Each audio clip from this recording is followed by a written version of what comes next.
नमस्कार, DD news में आपका स्वागत है। मैं हूं चंद्रशेखर जोशी और आइए सबसे पहले आपको दिखाते हैं इस वक्त की हेडलाइंस। स्वतंत्रता दिवस से पहले प्रधानमंत्री नरेंद्र मोदी ने जारी किया वीडियो संदेश, लोगों से की घर में तिरंगा फहराने की अपील। विकसित भारत का संकल्प लेने का भी आह्वान। देश भर में हर घर तिरंगा अभियान के तहत कार्यक्रमों का आयोजन।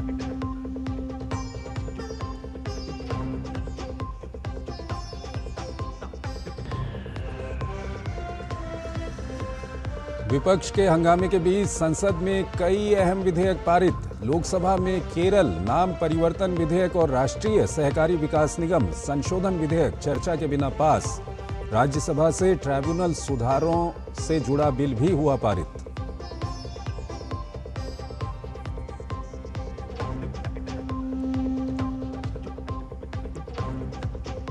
झारखंड में छात्रों पर लाठीचार्ज के विरोध में बीजेपी का बंद। रांची समेत कई जिलों में पार्टी कार्यकर्ता सड़कों पर उतरे।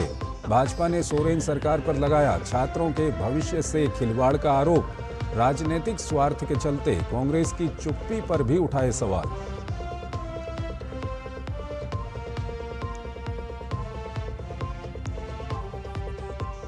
स्पेस की दुनिया में नए शिखर पर भारत। नासा ने अपने मून बेस प्रोग्राम में पार्टनर बनने के लिए इसरो को दिया न्योता। अमेरिका भारत की डीप स्पेस पार्टनरशिप होगी और मजबूत।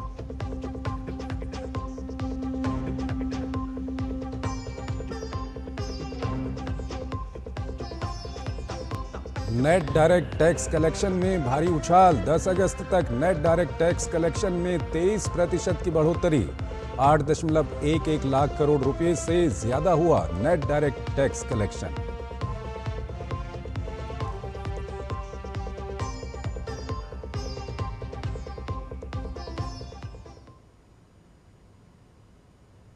और आइए खबरों को विस्तार से देखते हैं। संसद के मॉनसून सत्र में मंगल मिलन बैठक में तिरंगा लहराकर पीएम मोदी का सांसदों ने गर्मजोशी के साथ अभिवादन किया। इसके बाद संसद की लाइब्रेरी से मकर द्वार तक सांसदों ने गगनभेदी नारे लगाते हुए विपक्ष के खिलाफ जोरदार हमला बोला। संसद के मकर द्वार पर एक सत्ता पक्ष तो दूसरी तरफ विपक्ष का हमेशा की तरह प्रदर्शन देखा गया। कैसा था संसद का नजारा, देखिए इस खास रिपोर्ट में।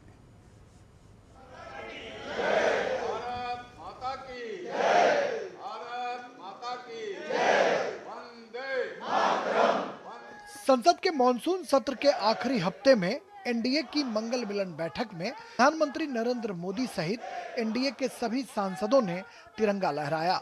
इस बैठक में गृहमंत्री अमित शाह, बीजेपी अध्यक्ष नितिन नवीन समेत अनेक केंद्रीय मंत्रीगण और एनडीए के सांसद शामिल हुए। एनडीए सांसदों ने हाथों में तिरंगा लहराकर वंदे मातरम के उद्घोष के बीच प्रधानमंत्री का जोरदार अभिवादन किया। उसके बाद प्रधानमंत्री ने भी हाथों में तिरंगा लहराकर सांसदों का उत्साह बढ़ाया।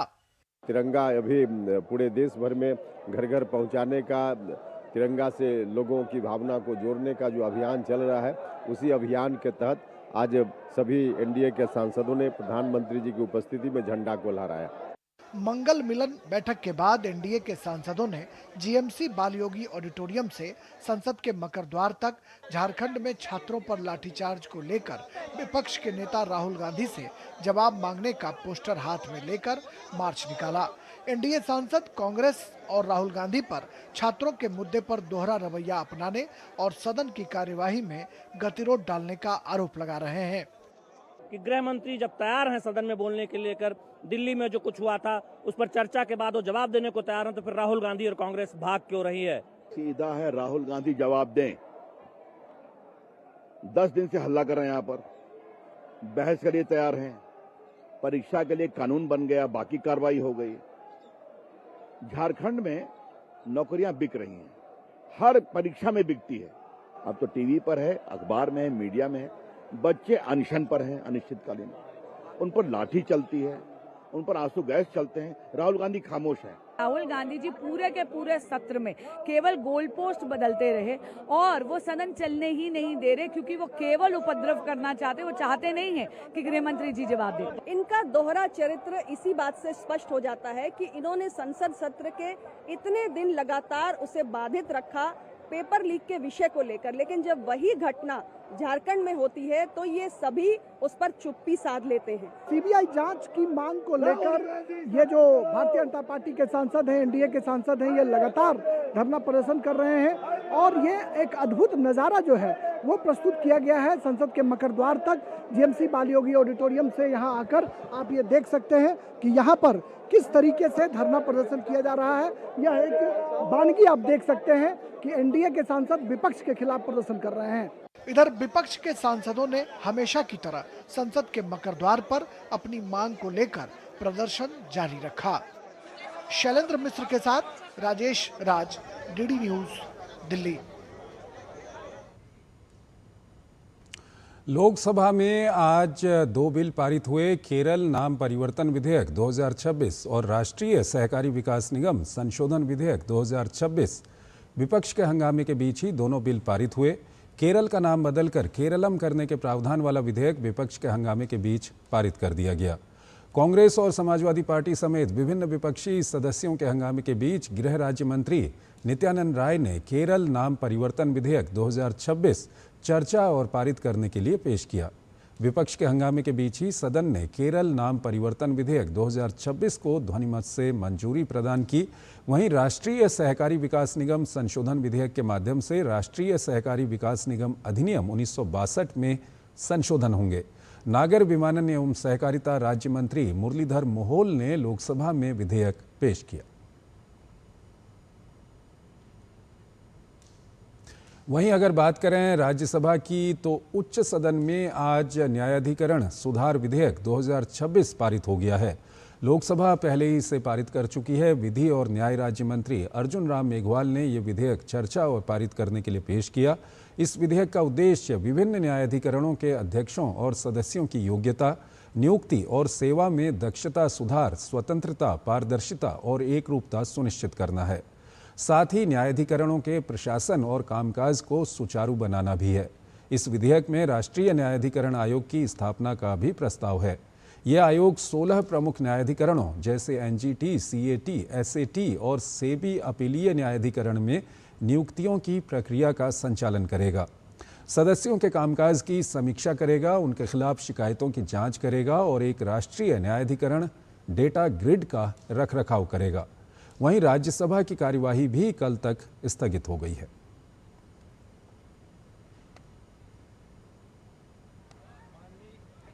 The bill to improve the efficiency, ensure independence, transparency and uniformity in the qualifications, appointment, terms and conditions of the service of chairperson and members of the various tribunals.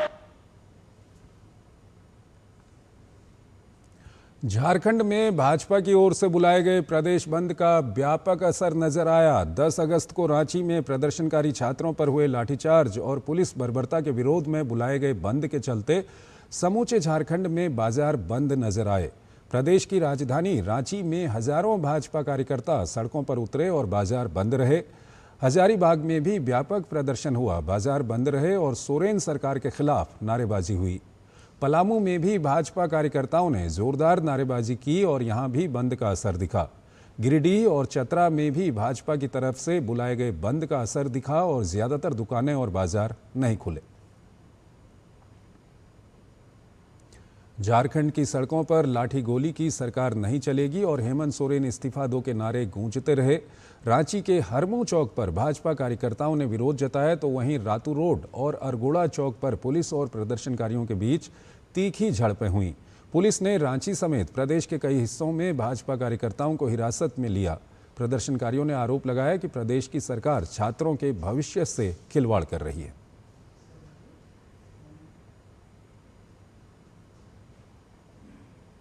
सरकार सच्चाई को लाठी डंडों से छुपाना चाहती है। अरे बच्चे को तो एक ही मांग है कि सीबीआई जांच कराओ। जो दोषी होंगे पकड़े जाएंगे, जो दोषी नहीं होंगे वो छूट जाएंगे। फिर सरकार अपनी हट पर अड़ी हुई है कि बच्चों की सिंपल सी मांग को मानने के तैयार नहीं है। देखो आज पूरा झारखंड बंद है। झारखंड बंद इसलिए कि जो पुलिस की बर्बरता हुई, जो लाठीचार्ज हुआ, जो टीयर गैस हुआ, जो वाटर कैनन हुआ, दिन में तो छोड़ दो, रात में 8:30 बजे 9:30 बजे बेटियों को पीटा गया, टारगेट किया गया, और जब कल सैकड़ों बच्चे घायल, बेटियां घायल, अब मुख्यमंत्री जी की संवेदनहीनता देखो, कितने असंवेदनशील कोई मुख्यमंत्री हो सकता है। पुलिस प्रशासन के लाठीचार्ज, वाटर कैनन, टीयर गैस के लिए उनको धन्यवाद दे रहे हैं। आपको बच्चों से माफी मांगनी चाहिए थी। 17 दिन तक सरकार के खिलाफ शांतिपूर्ण धरना देने के बाद छात्रों ने 10 मार्च को विधानसभा कूच किया था। शांतिपूर्ण तरीके से आगे बढ़ रहे छात्रों पर पुलिस ने बर्बरतापूर्ण कार्रवाई करते हुए लाठियां बरसाई थीं। छात्रों पर वाटर कैनन का इस्तेमाल किया गया था और आंसू गैस के गोले दागे गए थे। आप लोग महिला को मारे हैं, महिला पुलिस कहाँ है? चोर पुलिस साहब कहाँ है? महिला पुलिस आज हम लोग विधानसभा घेराव किए तो यहाँ का पुलिस लोग का नजर हम लोग में है। हम लोग शांतिपूर्वक धरना प्रदर्शन किए थे, लेकिन पुलिस लोग आके भागो, यहाँ नहीं रहना है। हम लोग का कितना उम्र होता होगा भैया, जो कि लोग पुलिस वाला लोग हम लोग को ऐसा मार रहा, दौड़ा रहा है, बेशरम जैसा। इसका बाल बच्चा नहीं होगा? कुत्ता जैसा दौड़ा के मार रहा है। ये कहाँ का नियम है कि जेम्स पुलिस आके एक भी औरत नहीं है, एक भी औरत पुलिस नहीं है, और कैसे पुरुष हो के हम लोग के ऊपर लाठी चार्ज कर सकते हैं, हम और लड़की लोग के ऊपर। पुलिस ने बर्बरता की है, आप देख सकते हैं, मेरी आंखें बच गई है। लाठी चार्ज किया, मैं खड़ा था, आराम से शांतिपूर्वक खड़ा था। आप देख सकते हैं, ये देखिए ये किस तरह से बर्बरता की गई है पुलिस के द्वारा। पीसफुल प्रोटेस्ट कर रहे थे तो वहाँ पे अचानक से एकाएक पुलिस आई और लाठी चार्ज करना शुरू कर दी, और लड़का हो लड़की है, किसी को नहीं बख्शा गया। यहाँ पे देख सकते हैं, मेरा यहाँ पे कंधा पे मेरा यहाँ पे चोट लगा है। पुलिस की दल बल आती है और रात के अंधेरे होने के बाद वे लोग अचानक तेजी से हमला कर देते हैं, लोगों को भागने का भी मौका नहीं देते।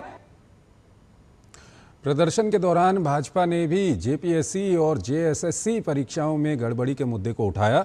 भाजपा नेताओं ने सरकार से सीधे शब्दों में राहुल गांधी से पूछा कि अब तक रांची में छात्रों पर हुए लाठीचार्ज पर कांग्रेस मौन क्यों है। भाजपा ने सवाल किया कि प्रदेश की सत्ता में साझेदार कांग्रेस क्यों छात्रों की मांगें नहीं मान रही। रांची में छात्रों के साथ अनुशासित, मर्यादित आंदोलन करने वाले छात्रों के साथ जो पूर्णतः गैर राजनीतिक आधार पर अपनी सामान्य समुचित मांगों के लिए संघर्ष कर रहे हैं, उनके साथ जो व्यवहार हो रहा है, उसके ऊपर जहां भारतीय जनता पार्टी ने झारखंड बंद का आज आह्वान किया है, वहीं राहुल गांधी जी के कान पूरी तरीके से बंद हैं। रांची के छात्रों की गूंज उन्हें सुनाई नहीं दे रही है। छात्र हितों से उनका कोई लेना देना नहीं है, केवल शुद्ध राजनीति करनी है। राहुल गांधी जवाब दें। 10 दिन से हल्ला कर रहे हैं, यहां पर बहस के लिए तैयार हैं, परीक्षा के लिए कानून बन गया, बाकी कार्रवाई हो गई। झारखंड में नौकरियां बिक रही हैं, हर परीक्षा में बिकती है। अब तो टीवी पर है, अखबार में है, मीडिया में है। बच्चे अनशन पर हैं, अनिश्चितकालीन, उन पर लाठी चलती है, उन पर आंसू गैस चलते हैं। राहुल गांधी खामोश हैं। जेपीएससी और जेएसएससी में कथित भ्रष्टाचार एवं अनियमितताओं के खिलाफ छात्र नेता देवेंद्र नाथ महतो की अनिश्चितकालीन भूख हड़ताल 10वें दिन भी जारी है। विधानसभा घेराव के दौरान पुलिस कार्रवाई के बाद उन्हें सदर अस्पताल रांची में भर्ती कराया गया है, जहां उनका इलाज चल रहा है। अस्पताल से जारी खुले पत्र में देवेंद्र नाथ महतो ने पुलिस लाठीचार्ज की निंदा करते हुए पूरे मामले की निष्पक्ष जांच और दोषियों पर कार्रवाई की मांग की है। उन्होंने कहा कि शरीर अस्पताल में है, लेकिन न्याय के लिए संघर्ष का संकल्प अडिग है। उन्होंने स्पष्ट किया कि झारखंडी छात्रों के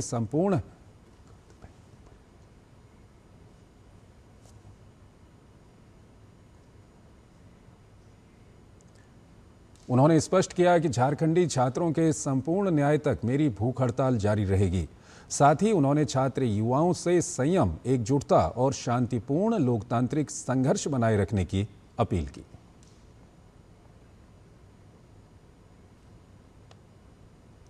कर्नाटक में विधानसभा सत्र शुरू होने से पहले बीजेपी ने मंत्री बी नागेंद्र को मंत्रिमंडल से हटाने की मांग एक बार फिर तेज कर दी है। बीजेपी का कहना है कि अगर कांग्रेस सरकार चाहती है कि 13 अगस्त से शुरू होने वाला विधानसभा सत्र सुचारू रूप से चले, तो मंत्री नागेंद्र को तत्काल इस्तीफा देना चाहिए। बेंगलुरु में प्रेस कॉन्फ्रेंस को संबोधित करते हुए बीजेपी प्रदेश अध्यक्ष BY विजयेंद्र ने चेतावनी दी कि अगर नागेंद्र अपने पद पर बने रहते हैं तो बीजेपी विधानसभा और विधान परिषद की कार्यवाही नहीं चलने देगी। विजयेंद्र ने आरोप लगाया कि ST विकास निगम घोटाला मामले में नागेंद्र के खिलाफ चार्जशीट दाखिल हो चुकी है और उन्हें अब तक क्लीन चिट नहीं मिली है। उन्होंने कहा कि मामले की जांच अभी भी जारी है और नागेंद्र इस केस का सामना कर रहे हैं। ऐसे में उन्हें दोबारा मंत्रिमंडल में शामिल करना अक्षम्य अपराध है। वहीं विधान परिषद में विपक्ष के नेता चलवाड़ी नारायण स्वामी ने भी मंत्री नागेंद्र के इस्तीफे की मांग की है। I demand Honorable Chief Minister, before the commencement of the monsoon session, D.K. Shivakumar, Chief Minister, has to drop Minister Nagendra from the cabinet. Otherwise, BJP as well as JDS, we are going to fight it out inside the house and also across the state we are going to protest.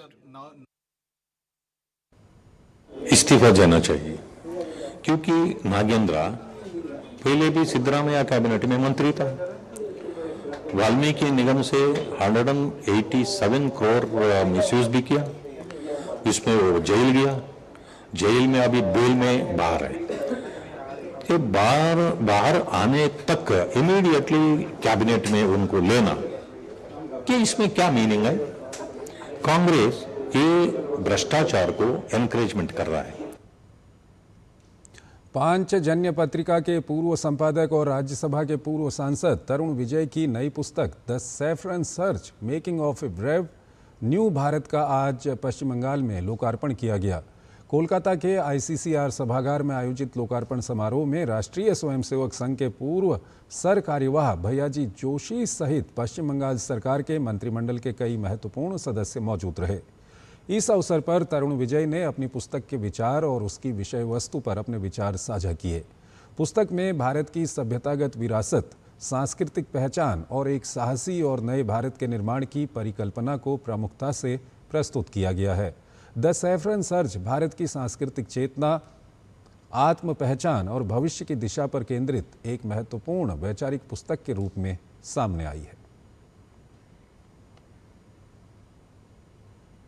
कि ये संघ का पारस स्पर्श होता है जो अपात्र को भी पात्र बना देता है। ये हिंदुत्व की अग्नि को समेटे हुए यह पुस्तक है।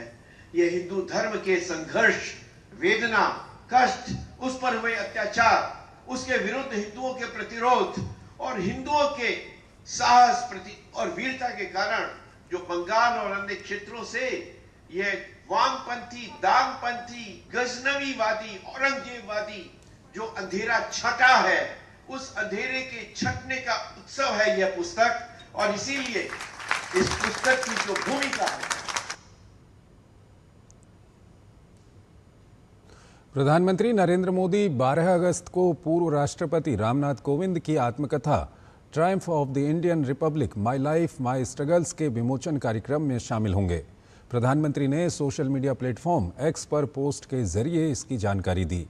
उन्होंने लिखा, कल 12 अगस्त को सुबह 9:30 बजे मैं Triumph of the Indian Republic my life my struggles किताब के विमोचन कार्यक्रम में शामिल होऊंगा। यह हमारे पूर्व राष्ट्रपति श्री रामनाथ कोविंद जी की आत्मकथा है। ये किताब उनके प्रेरणादायक जीवन और समाज की सेवा के लिए किए गए प्रयासों के बारे में है।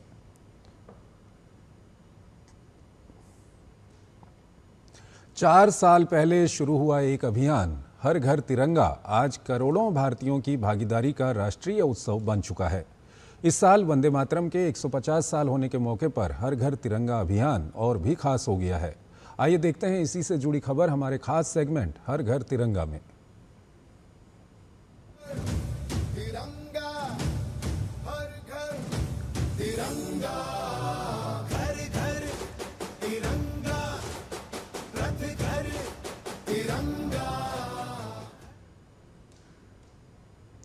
प्रधानमंत्री नरेंद्र मोदी ने एक वीडियो संदेश के माध्यम से घर घर तिरंगा फहराने की अपील की। उन्होंने हर घर तिरंगा अभियान को एक उत्सव की तरह मनाए जाने का आह्वान किया।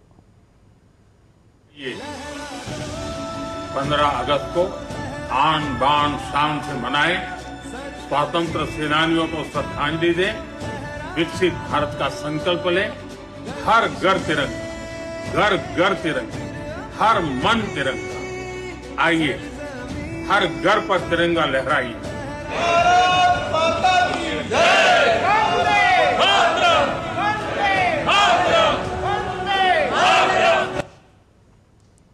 हर घर तिरंगा, हर दिल तिरंगा। आज़ादी के उत्सव से पहले देश का माहौल राष्ट्रभक्ति के रंग में रंगता नजर आ रहा है।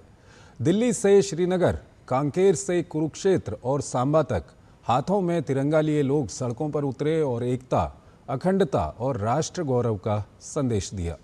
9 से 17 अगस्त तक चलने वाला ये अभियान हर घर को तिरंगे से और हर दिल को राष्ट्र भाव से जोड़ने का एक सामूहिक संकल्प है। देखिए देश के अलग अलग हिस्सों से आई तिरंगा यात्रा की तस्वीरें। दिल्ली, जहां विधानसभा परिसर से निकली तिरंगा यात्रा में मुख्यमंत्री रेखा गुप्ता, विधानसभा अध्यक्ष विजेंद्र गुप्ता और भाजपा के विधायक शामिल हुए। महात्मा गांधी की प्रतिमा से शुरू हुई ये यात्रा डॉक्टर BR अम्बेडकर की प्रतिमा पर जाकर संपन्न हुई। हाथों में तिरंगा, जुबान पर भारत माता की जय के नारे और पूरे रास्ते गूंजता रहा देशभक्ति का संदेश। यात्रा के बाद मुख्यमंत्री रेखा गुप्ता ने लोगों से अपने अपने घरों पर तिरंगा फहराने और हर घर तिरंगा अभियान से जुड़ने की अपील की। और अब तस्वीर श्रीनगर से। ऐतिहासिक लाल चौक भी तिरंगे के रंग में रंगा नजर आया। घंटा घर पर CRPF जवानों ने तिरंगा रैली निकाली। हाथों में शान से लहराता तिरंगा, देशभक्ति के नारों से गूंजता लाल चौक और बड़ी संख्या में छात्रों की भागीदारी। देशभक्ति गीतों के बीच निकली इस रैली ने साफ संदेश दिया, तिरंगा सिर्फ एक ध्वज नहीं, देश की एकता और अखंडता की पहचान है। अब चलते हैं छत्तीसगढ़ के उत्तर बस्तर कांकेर, जहां नक्सल मुक्त बस्तर के बाद पहली बार भव्य तिरंगा यात्रा निकाली गई। उप मुख्यमंत्री अरुण साव, विधायक आशाराम समेत हजारों लोग इस यात्रा में शामिल हुए। करीब 2.5 किलोमीटर लंबी यात्रा में जनप्रतिनिधियों से लेकर पूर्व सैनिक, विद्यार्थी, अधिकारी, कर्मचारी और आम लोग सभी हाथों में तिरंगा लेकर साथ चले। हर कदम के साथ एक ही भावना, देश पहले, तिरंगा सबसे ऊपर। कांकेर की तिरंगा यात्रा में 92 फीट लंबा और 5 फीट चौड़ा तिरंगा खास आकर्षण का केंद्र रहा। सड़कों के दोनों ओर खड़े लोगों ने पुष्प वर्षा कर यात्रा का स्वागत किया। यानी नक्सल प्रभावित रही इस इलाके में तिरंगा बना बदलते बस्तर और नए विश्वास की तस्वीर। अब हरियाणा के कुरुक्षेत्र की तस्वीर। मुख्यमंत्री नायब सिंह सैनी ने तिरंगा यात्रा का नेतृत्व किया। हाथों में तिरंगा लेकर निकले लोगों के बीच मुख्यमंत्री ने राष्ट्रीय ध्वज को भारत की पहचान और गौरव बताया। वहीं जम्मू कश्मीर के सांबा में भी हर घर तिरंगा अभियान के तहत भव्य तिरंगा रैली निकाली गई। बड़ी संख्या में लोग हाथों में तिरंगा लेकर सड़कों पर उतरे। देशभक्ति के नारों के बीच हर तरफ नजर आया तिरंगे के प्रति सम्मान और देश के प्रति गर्व। दिल्ली से श्रीनगर, कांकेर से कुरुक्षेत्र और सांबा तक तिरंगे की शान में पूरा देश एक साथ खड़ा नजर आया। 9 से 17 अगस्त तक चल रही हर घर तिरंगा अभियान के तहत देश भर में तिरंगा यात्राओं और विभिन्न कार्यक्रमों का आयोजन किया जा रहा है। मकसद है हर घर तक तिरंगे की पहुंच, हर दिल में राष्ट्र गौरव की भावना और हर नागरिक को देश की एकता और अखंडता से जोड़ना। कदम अलग अलग, शहर अलग अलग, लेकिन तिरंगा एक, भावना एक और देश एक। हर घर तिरंगा, हर दिल तिरंगा। Bureau report.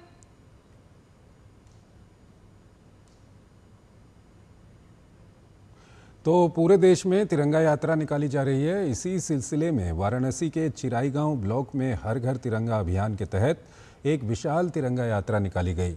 तिरंगा यात्रा में हजारों की संख्या में लोग शामिल हुए। हाथों में तिरंगा लिए सड़कों पर उतरे जनसमूह ने भारत माता की जय और वंदे मातरम के नारे लगाए, जिससे पूरा क्षेत्र देशभक्ति के रंग में रंग गया। तिरंगा यात्रा में ब्लॉक प्रशासन के साथ साथ विभिन्न विभागों के अधिकारियों, कर्मचारियों और शिक्षकों ने भारी संख्या में सहभागिता दर्ज कराई। यात्रा में शामिल प्रशिक्षु IAS अधिकारी रिया सैनी द्वारा छात्र छात्राओं को सम्मानित किया गया।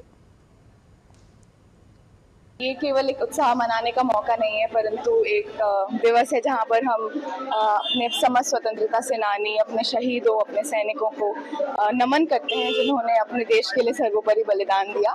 तो इस दिन हमें संकल्प लेना चाहिए कि अपने कार्य को, जो भी कार्य हम कर रहे हैं, उसे पूरी देश प्रेम से और सत्यनिष्ठा से निभाएं। हर घर तिरंगा अभियान को लेकर बीजेपी सांसद नवीन जिंदल ने कहा कि ये सिर्फ तिरंगा फहराने की मुहिम नहीं, बल्कि देश के प्रति जिम्मेदारी और कर्तव्य की भावना जगाने वाला एक प्रतीकात्मक कदम है। उन्होंने कहा कि प्रधानमंत्री की मुहिम का उद्देश्य है कि हर घर पर तिरंगा फहराया जाए। आज भारत में दुनिया के देशों के मुकाबले सबसे ज़्यादा ऊंचे राष्ट्रीय ध्वज स्थापित हैं और ये अभियान देशवासियों में राष्ट्रभक्ति की भावना को और मजबूत कर रहा है। नवीन जिंदल के मुताबिक तिरंगा लोगों को ये सोचने के लिए प्रेरित करता है कि देश के लिए हमने क्या किया है और एक जिम्मेदार नागरिक के तौर पर हमें अपने कर्तव्यों का निर्वहन कैसे करना है। उन्होंने कहा कि नागरिकों की यही जिम्मेदारी और भागीदारी विकसित भारत 2047 के संकल्प को मजबूती देगी। किसी भी देश के मुकाबले हमारे देश में सबसे अधिक ऊंचे झंडे हैं, तो उसको मुहिम को जब माननीय प्रधानमंत्री जी ने हर घर तिरंगा अभियान जब शुरुआत की, तो वो सपना साकार हो गया कि आज देश के अंदर करोड़ों लोग पूरे देश में तिरंगा झंडा फहराते हैं। तो ये झंडा हमेशा हमें प्रेरित करेगा कि हम एक अच्छे नागरिक बने, एक जिम्मेदार नागरिक बने, और जिम्मेदार नागरिक बनकर हम सब मिलकर अगर काम करेंगे तो जो संकल्प माननीय प्रधानमंत्री जी ने लिया है कि हमें अपने देश को एक विकसित राष्ट्र बनाना है, तो हम सब मिलकर अपना उसमें योगदान दें, तो हम सब मिलकर अपने देश को एक विकसित राष्ट्र बना सकते हैं जिसमें हर भारतीय खुशहाल होगा, संपन्न होगा। अमेरिका के न्यू जर्सी में भारत की आज़ादी का जश्न इस बार सिर्फ एक परेड नहीं रहा, बल्कि भारतीय अमेरिकी समुदाय की एकता, विरासत और भारत से उसके गहरे जुड़ाव का बड़ा प्रदर्शन बन गया। न्यू जर्सी की सड़कों पर करीब 50,000 लोग जुटे, तिरंगा लहराया, भारतीय संस्कृति के रंग बिखरे और भारत अमेरिका के रिश्तों को मजबूती देने का संदेश भी दिया गया। देखिए न्यू जर्सी से ये खास रिपोर्ट। जर्सी की सड़कें तिरंगे के रंग में रंगी हुई, हाथों में भारत का झंडा, चेहरों पे गर्व और हर तरफ भारत माता की जय के जयकारे।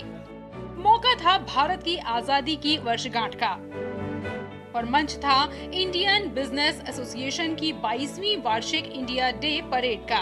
करीब 50,000 लोगों की मौजूदगी ने इस आयोजन को अमेरिका की सबसे बड़ी इंडिया डे परेड के रूप में एक अलग पहचान दी। इस परेड की एक खास तस्वीर थी इसका 2 टाउनशिप से गुजरना।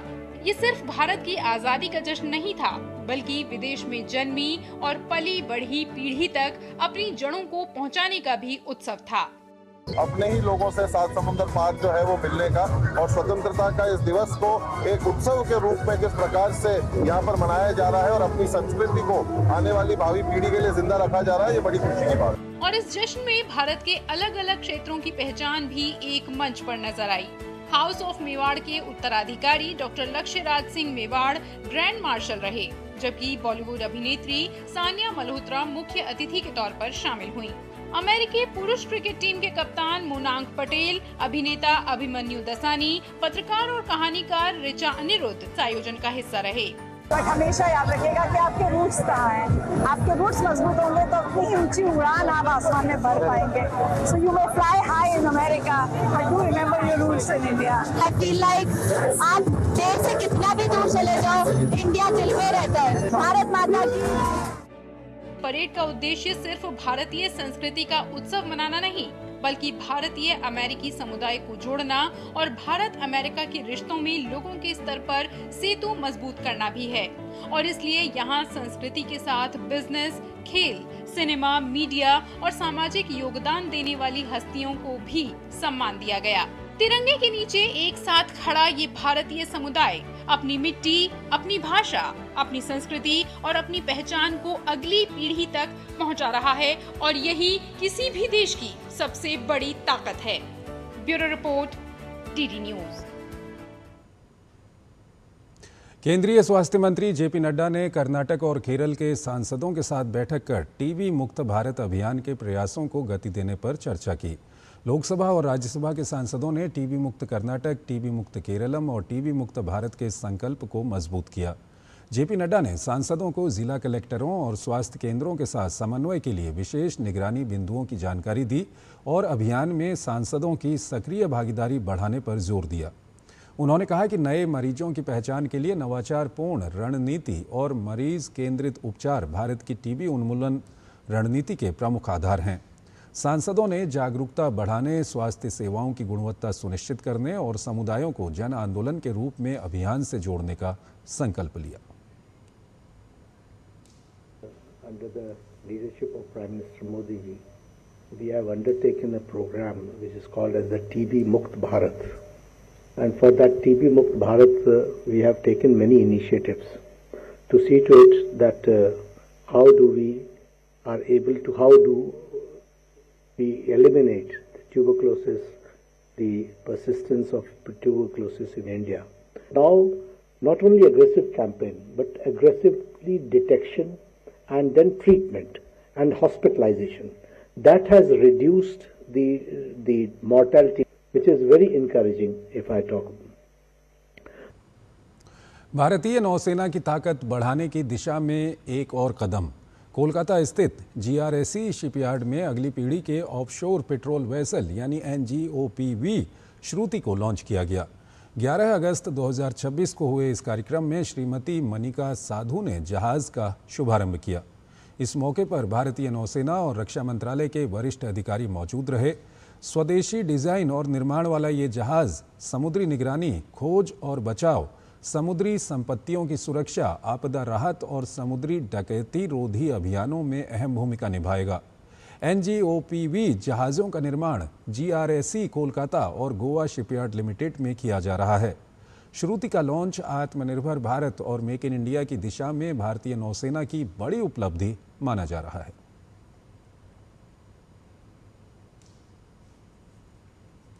एयर इंडिया की फुकेत दिल्ली उड़ान में हुई घटना की जांच अब आधिकारिक तौर पर शुरू हो गई है। विमान दुर्घटना जांच ब्यूरो यानी AAIB ने इस मामले की कमान संभाल ली है। 4 अगस्त को एयर इंडिया के एयरबस A320 विमान में उड़ान के दौरान करीब 300 फीट की ऊंचाई में अचानक बदलाव आया था। इस घटना में 20 यात्रियों और 4 केबिन क्रू सदस्यों के घायल होने की सूचना मिली थी। हालांकि विमान बाद में स्थिर हो गया और सुरक्षित रूप से दिल्ली में लैंड कराया गया।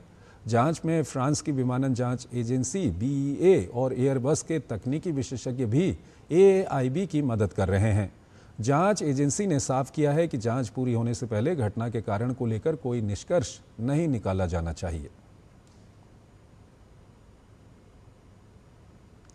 पाकिस्तान अधिकृत कश्मीर POK में हालात बेकाबू हो गए हैं। निर्दोष कश्मीरियों पर पाकिस्तानी सेना की बढ़ती ज्यादतियों पर भारत के विदेश मंत्रालय ने स्पष्ट किया कि वहां पर मानवाधिकार का हनन हुआ। विदेश मंत्रालय के मुताबिक अंतर्राष्ट्रीय समुदाय को पाकिस्तान को जिम्मेदार ठहराना चाहिए। पाकिस्तान अधिकृत कश्मीर में अभी कुछ महीनों में जो वहां पर मानवाधिकार का हनन हुआ, जिस प्रकार से लोगों को मारे गए, एक बार फिर से इस बात को उजागर करता है कि मानवाधिकार का जहां तक बात आती है और लोगों के उनके मानवाधिकार के पक्ष को गारंटी करने की बात आती है, उसमें पाकिस्तान को बहुत कुछ करना है। और हमको लगता है कि जो अभी हाल ही के हिंसा में इतने लोग मारे गए हैं, इस पर अंतर्राष्ट्रीय समुदाय को, पाकिस्तान को जवाबदेही ठहराना चाहिए। भारत के विदेश मंत्रालय ने चीन के साथ सीमा विवाद पर जानकारी दी। विदेश मंत्रालय के मुताबिक भारत ने चीन के साथ सीमा क्षेत्रों से जुड़े मामलों पर हमेशा चर्चा की, साथ ही LAC पर स्थिति की समीक्षा भी की गई। सीमा क्षेत्रों में शांति और स्थिरता बनाए रखना भारत के लिए सर्वोच्च महत्व रखता है। विदेश मंत्रालय ने यह भी बताया कि 36वीं WMCC बैठक के दौरान भी इन विषयों को दोहराया गया है।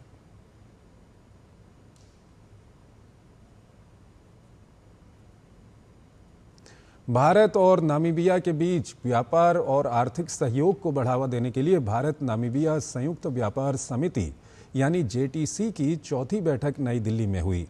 बैठक में दोनों देशों ने कच्चे माल के व्यापार से आगे बढ़कर वैल्यू एडिशन, निवेश और स्थानीय उत्पादन को बढ़ावा देने पर जोर दिया। दोनों देशों के बीच 2025-26 में द्विपक्षीय व्यापार बढ़कर करीब 59.3 करोड़ डॉलर पहुंच गया। बैठक में फार्मास्यूटिकल्स, डिजिटल तकनीक, ऊर्जा, बुनियादी ढांचे और महत्वपूर्ण खनिजों के क्षेत्र में सहयोग बढ़ाने पर चर्चा हुई। भारत और नामीबिया ने लिथियम, ग्रेफाइट, कॉपर और रेयर अर्थ एलिमेंट्स जैसे महत्वपूर्ण खनिजों में साझेदारी बढ़ाने की दिशा में भी सहमति जताई। दोनों देशों ने व्यापार, निवेश और आर्थिक संबंधों को और मजबूत करने के लिए मिलकर आगे बढ़ने का संकल्प दोहराया। विदेश मंत्री डॉक्टर एस जयशंकर ने कोलंबिया में भूकंप से हुए जानमाल के नुकसान पर दुख जताते हुए भारत की ओर से हर संभव मदद की बात कही है। विदेश मंत्री ने सोशल मीडिया प्लेटफॉर्म एक्स पर लिखा कि कोलंबिया में भूकंप से हुई जानमाल की भारी तबाही से गहरा दुख हुआ है। जिन परिवारों ने अपने प्रियजनों को खोया है, उनके प्रति मैं अपनी गहरी संवेदना व्यक्त करता हूं। साथ ही घायलों के जल्द स्वस्थ होने की कामना करता हूं। भारत हर संभव मदद देने के लिए तैयार है। तो इस बुलेटिन में फिलहाल इतना ही। आप बने रहिए डीडी न्यूज़ के साथ। नमस्कार।